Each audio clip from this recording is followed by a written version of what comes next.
Hi students, आपका स्वागत है मेरे YouTube channel Manoj Parmar Acme classes Uttarkashi में। आज हम ट्रिग्नोमेट्री यानी त्रिकोणमिति के बारे में समझेंगे।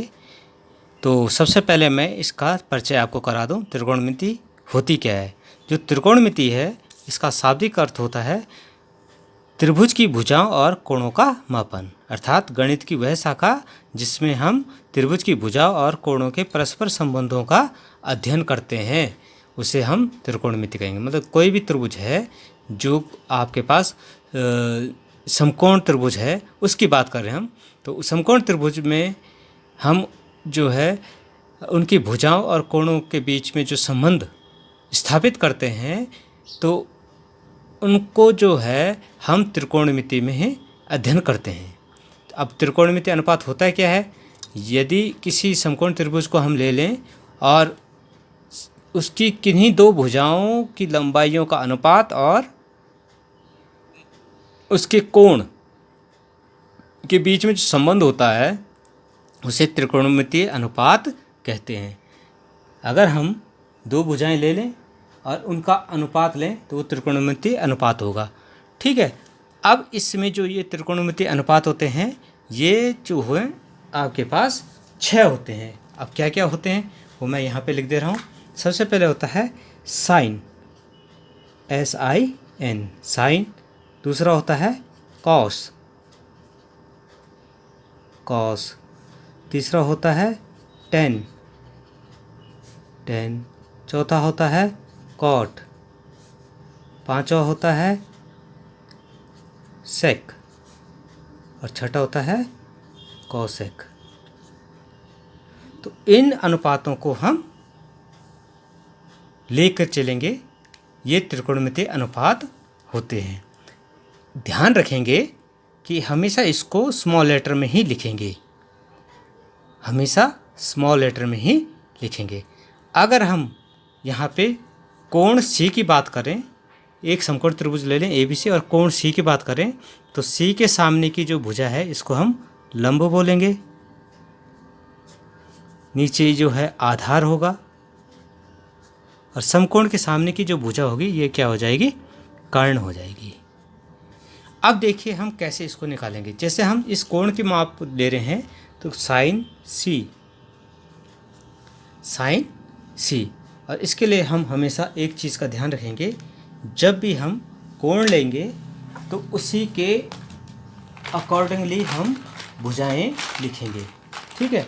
और लिखने का तरीका वही है जैसे कि हम पहले भी आपको बता चुके हैं थोड़ा रफ में। इसको मैं L/L लिखता हूँ और नीचे लिखता हूँ KA, लाल बटे कक्का लिख देता हूँ। अब देखिए L से लंब हो जाएगा, A से आधार हो जाएगा और K से कर्ण हो जाएगा। तो जब साइन C की वैल्यू लिखेंगे तो लंब बटे कर्ण, ध्यान रखेंगे लंब बटे क्या हो जाएगा? कर्ण।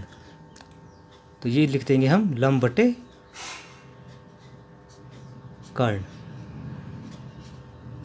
अब देखिए कॉस की वैल्यू लिख रहे हैं, कॉस C बराबर आधार बटे कर्ण, A/K है ना, तो आधार बटे कर्ण।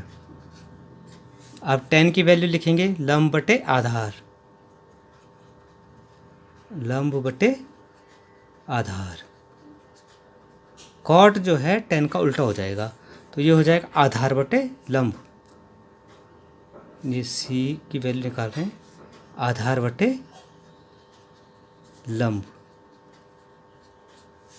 सेक और C की वैल्यू निकाल रहे हैं तो ये हो जाएगा कर्ण बटे आधार।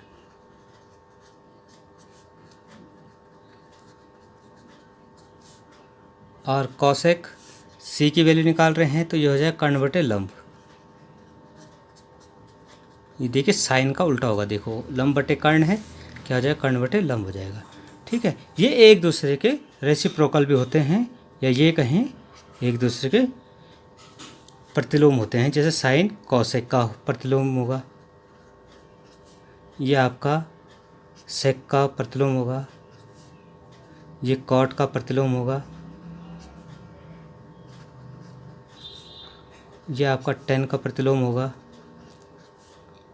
ये आपका कॉस का होगा और ये आपका साइन का प्रतिलोम होगा।